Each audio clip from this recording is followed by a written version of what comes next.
Did I ever tell you about the time I almost had a heart attack because of my little sister? So, this happened a few years back when I was still living at my parents' house. It was one of those nights where sleep just wasn't happening. I was sprawled out on my bed, the room pitch black except for the flickering glow of my old tube TV sitting front and center, about 5 feet from where I was lying. The door to my room was off to the right of the TV, maybe 4 feet away, which meant I couldn't see down the hallway from my bed. Not that I was trying to, it was like 2 or 3 a.m., and the house was dead quiet except for the low hum of whatever I was watching. I've been flipping through channels, landing on some late-night horror movie marathon. You know the vibe. Creepy music, jump scares, the whole deal. My room was lit only by the TV's glow, casting weird shadows on the walls. I wasn't scared, but I was definitely in that headspace where every little creak in the house makes you pause. The movie I was watching wasn't even that good, some low-budget slasher flick, but it was keeping me entertained enough to stay up. Then, during a commercial break, a trailer for the new Exorcist movie popped up. You know the one, creepy possessed girl, head spinning, growling like she's straight out of hell. The trailer was intense, with quick cuts of her snarling face and those dead, soulless eyes. It was unsettling, to say the least. The TV's light flickered with every scene change, making my room feel like it was pulsing with this demonic energy.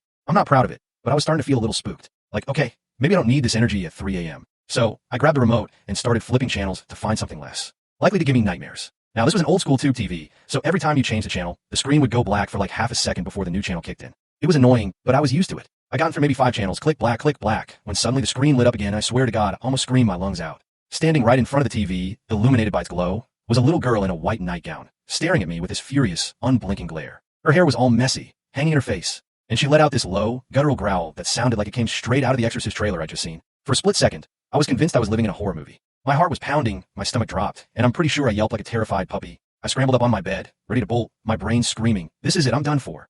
Then, the figure spoke. "Turn that stupid TV down. I can't sleep." Wait, what? I froze, still half standing on my bed, my heart still racing like I just run a marathon. The demon in front of my TV wasn't some possessed nightmare. It was my 9-year-old sister, Chloe. She was standing there, arms crossed, looking pissed as hell in her little nightgown, her hair a mess from tossing and turning. Apparently, my TV was loud enough to keep her awake in her room down the hall, and she decided to march in and give me a piece of her mind. I collapsed back onto my bed, half laughing, half panting, trying to process what just happened. "Chloe, you scared the crap out of me." I managed to say, my voice still shaky. She just rolled her eyes, completely unimpressed by my near-death experience. "Well, maybe don't watch creepy stuff so loud," she snapped, then stomped back to her room like she hadn't just given me the scare of my life. Of course, my scream had woken up the entire house. My mom came rushing down the hall, thinking someone was being murdered, and my dad was grumbling about how we were all going to get it if we didn't quiet down. I tried to explain what happened, but by the time I got to the part about Chloe looking like a possessed demon, everyone was laughing too hard to care. Even Chloe, who'd come back to see what the commotion was about, couldn't help but giggle when she realized how badly she'd freaked me out. Looking back, it's one of those stories that's equal parts embarrassing and hilarious. I mean, I'm a grown guy,